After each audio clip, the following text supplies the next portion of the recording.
তো স্টুডেন্টস আজকে আমি পড়াবো পৃথিবীর অবস্থান। বোঝা গেল? তো এই পৃথিবীর অবস্থানে কিছু গুরুত্বপূর্ণ রেখা রয়েছে, সেই রেখাগুলো আমাদের জানতেই হবে। তো ভূগোল পড়তে গেলে যে সমস্ত গুরুত্বপূর্ণ রেখা আমাদের সামনে চলে আসে সেইগুলো আমি এইখানে এঁকেছি, দেখো।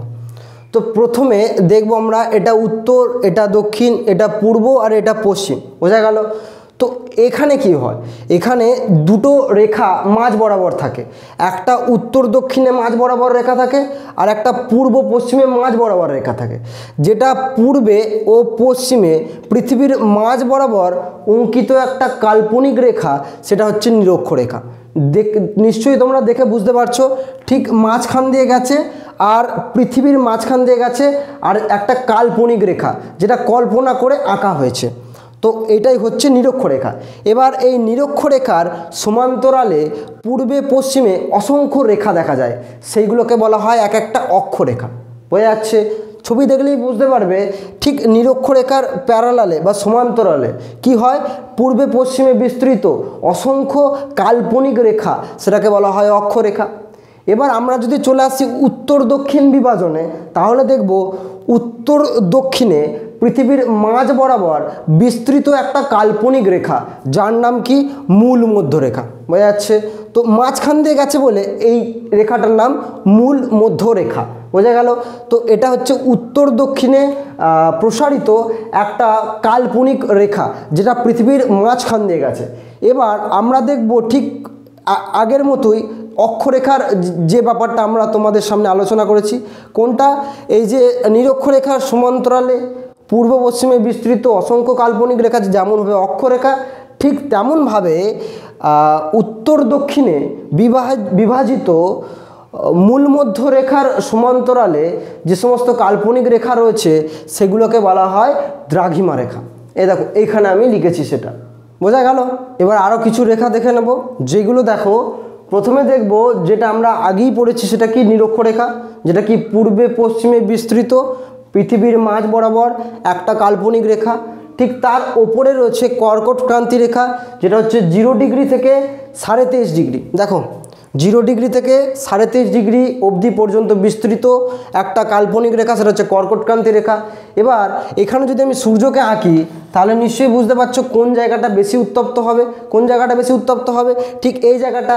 তাই জন্য এই জায়গাটাকে বলা হয় উষ্ণমণ্ডল। বোঝা গেল? এই জায়গাটাকে বলা হয় উষ্ণমণ্ডল। এবার যদি নিরক্ষরেখার দক্ষিণে যায়, তাহলে কি রেখা পাবো, মকর ক্রান্তি রেখা, যার মানও 23.5 ডিগ্রি, কিন্তু অবশ্যই দক্ষিণ। বোঝা গেল? তো এই দুটো জায়গা, এই জায়গা আর এই পোর্শন সূর্যর একেবারে সামনে থাকে। বোঝা গেল? সূর্যরশ্মি এই জায়গাটাকে তীব্রভাবে উত্তপ্ত করে, তা এই দুটো জায়গা হবে উষ্ণমণ্ডল। বোঝা গেল?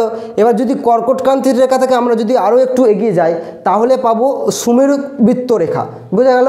সুমেরু রেখা বা সুমেরুবৃত্ত রেখা, যার মান হচ্ছে 66.5 ডিগ্রি। বোঝা গেল? এবার তোমরা যদি দেখো এই সূর্যরশ্মি এইভাবে আসছে, এটা কি আর এইভাবে গেলে ঠিক তেমনভাবে উত্তপ্ত করবে পৃথিবীকে? না, কারণ এটা তখন তির্যকভাবে পড়বে। এই জায়গাগুলোই সূর্যরশ্মি তখন কেমনভাবে পড়বে, তির্যকভাবে। যেহেতু তির্যকভাবে পড়বে, তাই সমান অংশে সব কিছু উত্তপ্ত হতে পারবে না। তাই এই অংশগুলো কি হয়ে যাবে, এই অংশগুলো হয়ে যাবে নাতিশীতোষ্ণ, না শীত না উষ্ণ, মানে না গরম না ঠান্ডা, এই ব্যাপারটা। তাই এইটা হয়ে যাবে কি নাতিশীতোষ্ণ মণ্ডলের অন্তর্গত, 23.5 ডিগ্রি থেকে 64.5 ডিগ্রি। বোঝা গেল? এবার আমরা যদি দক্ষিণ দিকে যাই, সেম প্রসেসে 23.5 ডিগ্রি দক্ষিণ থেকে 66.5 ডিগ্রি দক্ষিণ, যে রেখার নাম হচ্ছে কুমেরু রেখা বা কুমেরুবৃত্ত রেখা, এই অংশটাতেও তুমি যদি দেখো, তাহলে ঠিক সেমভাবে সূর্য কি এই অংশটাতে তির্যকভাবে তার রশ্মি প্রেরণ করবে, তাই এই জায়গাটাও ঠিক তেমনভাবে উত্তপ্ত হতে পারবে না। তাই এই অংশটাকেও কি বলা হবে, নাতিশীতোষ্ণ মণ্ডল। এবার যদি আমরা সুমেরু রেখা থেকে আরও একটু উপরে যাই, একেবারে মেরু অঞ্চলে যাই, তখন কি পাবো, তখন পাবো 90 ডিগ্রি, মানে একবারে চূড়ান্ত পর্যায়, 66.5 ডিগ্রি থেকে 90 ডিগ্রি। তো এই অংশটাতে সূর্যের রশ্মি কোনোভাবেই পৌঁছায় না। বোঝা গেল?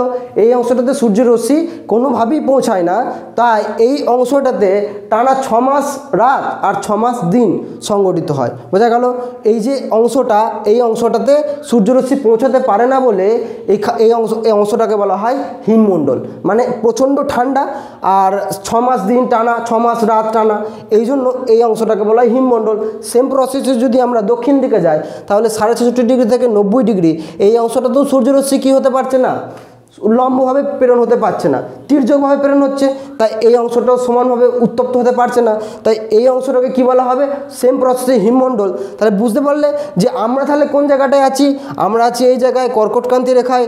এবার যদি বলো যে ভারতবর্ষে কোন জায়গাগুলো কর্কটক্রান্তি রেখার উপর দিয়ে গেছে, তাহলে একটা সমীকরণ লিখলেই হয়ে যাবে, ঝাড়খণ্ডের মিত্র গামছা পরা।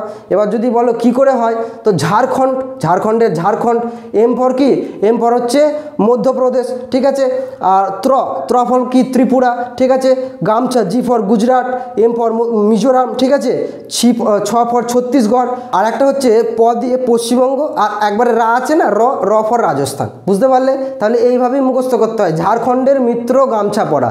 ঠিক এক একটা তোমাদের যে বর্ণ রয়েছে সেইগুলোকে আলাদা আলাদা করে এক একটা স্টেট বানিয়ে দেবে, হয়ে যাবে কি কর্কটক্রান্তি রেখা ওই অংশের উপর দিয়ে ভারতের গেছে।